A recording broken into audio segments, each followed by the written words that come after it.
নবীজি সাল্লাল্লাহু আলাইহি ওয়াসাল্লাম বললেন, কেউ যদি রমজানুল মুবারকে ইন্তেকাল করে, এই রমজানুল মুবারকের বরকতে আল্লাহ তাআলা তার লাশটাকে কবরের মধ্যে রাখার পরে কবরের যে চাপ আছে, প্রথম চাপ, সেই চাপ থেকে আল্লাহ তাআলা সেই বান্দাটাকে বাঁচাই দিবেন। সাহাবায়ে কেরাম মনে মনে বেশি খুশি হতে পারেন নাই, কারণ রমজান মাসে মারা যাওয়া নিজের হাতে না, আল্লাহর হাতে। কাউকে যদি আল্লাহ রমজান মাসে নিয়ে যান, সেটা আল্লাহ তাআলার ইচ্ছা, আল্লাহ দয়া করলে কাউকে রমজান মাসে নিতেও পারেন। এবার সাহাবায়ে কেরাম বললেন, পয়গম্বর, এটা তো আমাদের হাতে না, এটা তো আল্লাহ তাআলার হাতে। রমজান মাসে মারা যাওয়া, আল্লাহ তাআলা তাকে কবরের চাপ থেকে বাঁচাই দিবেন। পয়গম্বর বললেন, 2 নাম্বার, কেউ যদি জুমার দিন মারা যায়, আল্লাহ তাআলা তাকে কবরের মাটির চাপ থেকে বাঁচাই দিবেন। এবার সাহাবায়ে কেরাম বেশি খুশি হতে পারেন নাই, কারণ এটাও কার হাতে? জুমার দিন মারা যাওয়া নিজের হাতে না, আল্লাহর হাতে। এই তো যখন ওয়াজ শোনার পরে যদি কোনো বান্দা চিন্তা করে রমজান মাসে ফাঁসি দিব, কথা বোঝেন নাই, কারণ কবরের চাপ থেকে বাঁচতে দিব। মনে মনে কেউ যদি বসে জুমার দিন ফাঁসিটা লম, হবে? কথা বলেন, হবে? একটা জিনিসকে পাওয়ার জন্য কোনো হারাম কাজ করা যাবে? মনে মনে একজনে ভাবতেছে, ওই বেচারার মতো আর পাগড়ি বাঁধলে 70 রাকাত, 1 রাকাতে 70 রাকাতের সওয়াব পাওয়া যায়। ওয়াজ শুনে আসছে, চিন্তা করতেছে মসজিদে গিয়ে আবার নামাজ পড়তেছে মধ্য মাঠে, পাগড়ি তো আর নাই, তো পরনের লঙ্গিটা খুলে পাগড়ি বানায় নামাজ পড়তেছে। ফরজ আছে না গেছে? আরে পাগড়ি বান্ধা তো এটা নফল বা সুন্নত আমল, ওইটাকে ঠিক রাখার জন্য ফরজ শেষ।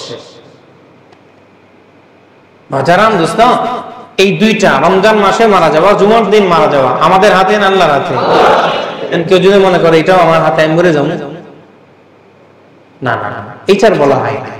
মানে কাউকে যদি আল্লাহ দয়া করে রমজান মাসে নিয়ে যান, কাউকে যদি আল্লাহ মেহেরবানি করে জুমার দিন নিয়ে যান, এটা তার আলাদা গুণ, আলাদা বৈশিষ্ট্য। বিশ্বনবী সাহাবায়ে কেরামের চেহারার দিকে তাকালেন না, চেহারার মধ্যে হতাশা। কারণ দুনিয়াতে যত মানুষ আছে সবাইকে আল্লাহ তাআলা জুমার দিন নিবেন না, সবাইকে আল্লাহ রমজানুল মুবারকও নিবেন না।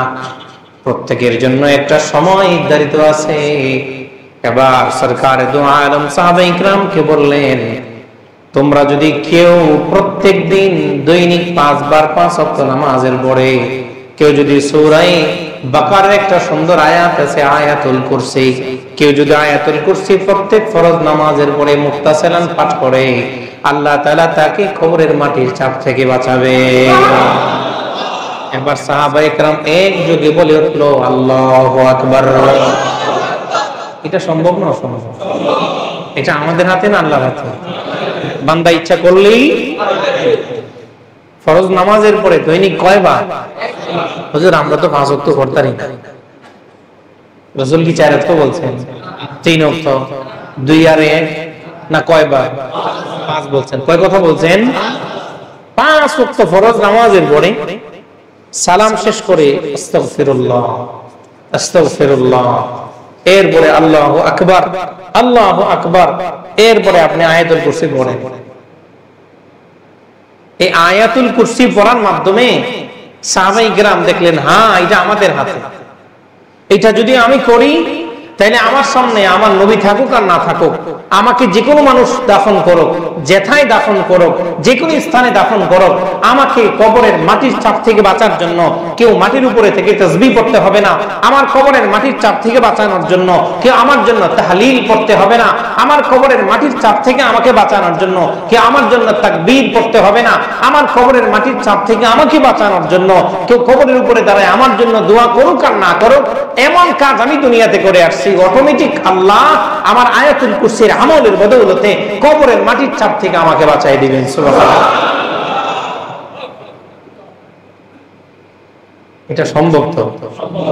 এখন চিন্তা করেন, হুজুর 5 ওয়াক্ত নামাজের পরে তো পারুম না, বাকি 5 বার পড়ে নেবেন, নামাজ পড়তে পারবো না, হবে? কথা বলেন, হবে? আগে শর্ত কি? রাসূল কি বলছেন? খামসা সালাত, 5 ওয়াক্ত নামাজ। রাসূল বলেন না 4 আর 3। রাসূল বলেন 5 ওয়াক্ত নামাজের পরে কেউ যদি আয়াতুল কুরসি পড়ে, আয়াতুল কুরসি আমরা পারি, অনেকে পারি, অনেকে পারি না, লজ্জার কিছু নাই, শিখবো ইনশাআল্লাহ, শিখবো, নিজের জন্য শিখবো, নিজের জন্য। এটা আমার কাজ, চেষ্টা করলে সম্ভব না অসম্ভব? আয়াতুল কুরসি কত সুন্দর সুন্দর কথা। আল্লাহু লা ইলাহা ইল্লা হুয়াল হাইয়ুল কাইয়্যুম লা তাখুযুহু সিনাতুন ওয়া লা নাওম লাহু মা ফিস সামাওয়াতি ওয়া মা ফিল আরদ মান যাল্লাযী ইয়াশফা'ু 'ইনদাহু ইল্লা বিইذনিহি ইয়া'লামু মা বাইনা আইদিহিম ওয়া মা খালফাহুম ولا يحيطون بشيء من علمه إلا بما شاء وسع كرسيه السماوات والأرض ولا يؤوده حفظهما وهو العلي العظيم آية الكرسي কুরসি মানে কি? চেয়ার। কুরসি মানে আমরা কি বলি, মানে কি? এটা শ্রেষ্ঠ আয়াত। এটা কি আয়াত? কোরআনুল কারীমে যত আয়াত আছে সবই শ্রেষ্ঠ। সবগুলোর মাঝখানে আয়াতুল কুরসির আলাদা একটা স্বতন্ত্র অবস্থান আছে। এই জন্য এটাকে বলা হয় কি আয়াতুল কুরসি। এই জন্য মুহতারাম দোস্ত, দৈনিক 5 ওয়াক্ত নামাজ আগে, তারপরে আয়াতুল কুরসি। আগে আয়াতুল কুরসি না নামাজ আগে? নামাজ আগে আয়াতুল কুরসি পড়ে। এই জন্য দৈনিক 5 ওয়াক্ত নামাজের পরে কেউ যদি আয়াতুল কুরসি তেলাওয়াত করে, তাহলে সাদ ইবনে মুআযের কবরের পাশে দাঁড়ায় তো বিশ্বনবী দোয়া করার কারণে ওনাকে কবরের মাটির চাপ থেকে আল্লাহ তাআলা বাঁচাই দিলেন। এবার উম্মতি মুহাম্মদের জন্য পয়গম্বর আমল দিয়ে গেলেন, তোমরা দৈনিক যদি 5 ওয়াক্ত নামাজের পর আয়াতুল কুরসির আমলটা করতে পারো, তাহলে আমি থাকি আর না থাকি, যে থাকুক তোমার কবরের পাশে, কেউ যদি নাও থাকে, তোমাকে যদি কয়েকজন মানুষ মিলে দাফন করে চলে আসে, জানাজাও না করে অসুবিধা নাই। এমন এমন জায়গায় মানুষের দাফন হয় কি হয় না? জানাজাও হয় না, হয় কি হয় না? জানাজা হয় না, কোন জায়গায় কাফনও হয় না, পরনে যেটা আছে সেটা দিয়েই তাকে মাটি চাপা দেওয়া হয়। আল্লাহ তাআলা বলেন, তোমাকে যেভাবে চাপ দেওয়া হোক না কেন, দাফন করা হোক না কেন, আয়াতুল কুরসি কবরের মাটির চাপ থেকে আমি আল্লাহর পক্ষ থেকে সে তোমাকে বাঁচানোর জন্য তোমার জন্য বাহিনীর কাজ করবে, সে তোমার বাহিনীর কাজ করবে। এই জন্য মুহতারাম দোস্ত আহবাব, আল্লাহকে স্মরণ করার দরকার আছে না নাই? একটা ছোট প্রাণী আল্লাহকে স্মরণ করে, মানুষ স্মরণ করে না। এই জন্যই প্রত্যেক জুমায় শেষ খুতবায় বলা হয় ফাযকুরুনি আযকুরুকুম ওয়াশকুরুলি ওয়ালা তাকফুরুন। এটা বসার থেকে দাঁড়ানোর দোয়া না ভাই, এটা কিসের দোয়া? এটা আয়াত। আয়াতের অর্থ কি? আল্লাহ বলতেছেন, বান্দা ফাযকুরুনি, আমাকে স্মরণ করো, আযকুরকুম, আমি তোমাদেরকে স্মরণ করব, ওয়াশকুরুলি, আমার শুকর আদায় করো, ওয়ালা তাকফুরুন, আমার অকৃতজ্ঞ হয় না, আমার কুফরি করো না। মুহতারাম দোস্ত আহবাব, এই জন্য রিজিক আমার খাদ্য, আমি কখন কি খাবো এটার জন্য এত পেরেশানি হওয়ার কিছু নাই। যেহেতু একটা ছোট্ট প্রাণীকে আল্লাহ 3 পাথরের ভিতরে খাবার দিতে পারেন, তাহলে বিশাল জমিনে আল্লাহ আমার জন্য খাবার রাখেন নাই? অবশ্যই রাখছেন। সেখানে আলো বাতাস গেছে। আচ্ছা বলেন, সেখানে আলো বাতাস গেছে? আচ্ছা, আম যখন সিজন শুরু হয় গ্রামাঞ্চলে, মানে বাড়ির গাছে আম ধরছে, খুব সুন্দর দেখতে, একেবারে ফ্রেশ, চামড়া চলে দেখে ভিতরের পোক আছে না নাই? আমের পোকা, এটাকে বাহির থেকে আসে না ভিতরে হয়? চামড়া চলে কি থেকে ভিতরে পোকা। এমন এক পোকা, সাইজে ছোট না বড়? মোটামুটি বড়। পিঁপড়ার সাইজে ছোট না বড়? মোটামুটি বড়। সে আবার এটা খাবার খাইয়া এখানে একটা গর্ত তৈরি করছে। আচ্ছা, এটার ভিতরে তারা কে দিল? আচ্ছা, এই পাখিটার ভিতরে অক্সিজেন, এই পোকাটার ভিতরে অক্সিজেন কোথায় পেয়ে? আল্লাহ তাআলা দিয়েছে। তা আল্লাহ যদি ওরে অক্সিজেন সেখানে দিতে পারে, ওর খাবার সেখানে ব্যবস্থা করতে পারেন, তাহলে বিশালের জমিনে আমার খাবারের ব্যবস্থা নাই? অবশ্যই আছে। এই জন্য হারাম ভাবে কখনোই খাবারের জন্য মেহনত না করা। হারাম ভাবে যদি আপনি মেহনত করেন, আল্লাহ স্মরণ থাকবে না। অবৈধভাবে যদি আপনি উপার্জন করার চেষ্টা করেন, তাহলে আল্লাহ তাআলার প্রশংসা থাকবে না, শুকরাতাই থাকবে না। আল হালাল বায়িনুন ওয়াল হারাম বায়িনুন ওয়া বাইনামা মুশাব্বিহাতুন। রাসূল বলেন, হালাল স্পষ্ট, হারাম স্পষ্ট, দুইটার মাঝখানে অস্পষ্টতা। এখন কেউ যদি এই চিন্তা করে যে আমি হারাম ভাবে উপার্জন করব, নবীজি হাদিসের মধ্যে বলেন ভেড়ার পালের জন্য দুইটা নেকড়ে ভাগ, মানে দুইটা বাঘের দুইটা ভাগ, এই নেকড়ের ভাগগুলা ভেড়ার পালের জন্য যেরকম ভয়ঙ্কর, একজন হারাম উপার্জনকারীর জন্য দিন তার কাছে তার চাইতে বেশি ভয়ঙ্কর। মানে সে তার দিনকে হারাম উপার্জনের মাধ্যমে ধ্বংস করে দেয়। এই দুইটা বাঘ যেমন আক্রমণ করলে ভেড়াগুলা ছিন্ন ভিন্ন হয়ে যাবে, ঠিক হারাম যখন কেউ চিন্তা করে যে হারাম ভাবে উপার্জন করব, তাহলে হারামটা তার দিনকে তার চাইতে বেশি কঠিন ভাবে ছিন্ন ভিন্ন করে ধ্বংস করে। আপনি দেখেন 10,000 টাকা বেতন যখন ছিল তখন 5 ওয়াক্ত নামাজ ছিল, মাগরিবের পরে আওয়াবিন ছিল, মাঝে মাঝে বৃহস্পতিবার দিন তাহাজ্জুদ ছিল, টুকটাক দিনই মজলিসে বসা হতো, হ্যাঁ কোথাও কোনো জিকিরের মজলিস হলো সেখানে গেছে। কিন্তু এখন বেতন হলো 1 লাখ টাকা, 2 লাখ, 3 লাখ, 5 লাখ।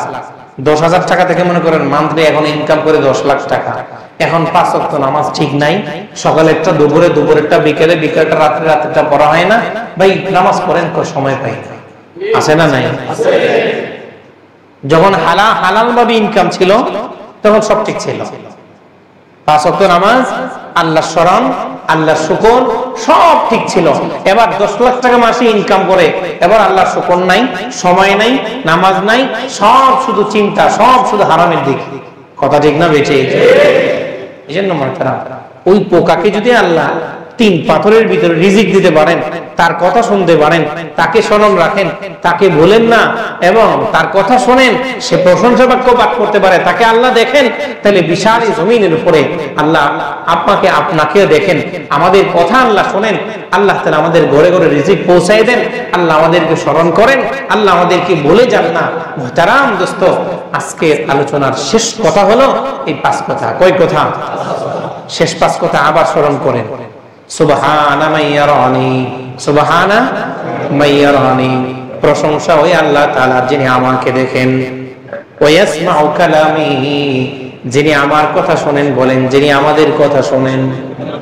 প্রশংসা কার? ওই আল্লাহ যিনি আমাদের দেখেন, বলেন যিনি আমাদের দেখেন, 1 নাম্বার।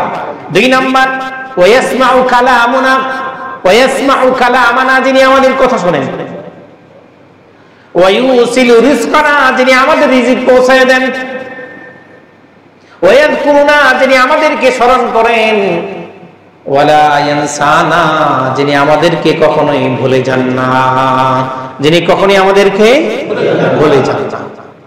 আমরা আল্লাহ তাআলার কাছে আমাদের সব কথা, ও আল্লাহ আপনার প্রশংসা যে আপনি আমাদেরকে দেখেন, প্রশংসা আপনার যিনি আমাদের কথা শোনেন, প্রশংসা আপনার যিনি আমাদের রিজিকের ব্যবস্থা করেন, প্রশংসা আপনার যিনি আপনি আমাদেরকে স্মরণ রাখেন, প্রশংসা আপনার যিনি আমাদেরকে বলে যান। আল্লাহ আমাদের সকলকে দুনিয়াবি পেরেশানি থেকে মুক্ত করে আমাদেরকে আখিরাতমুখী পেরেশানি করার তৌফিক দান করুন।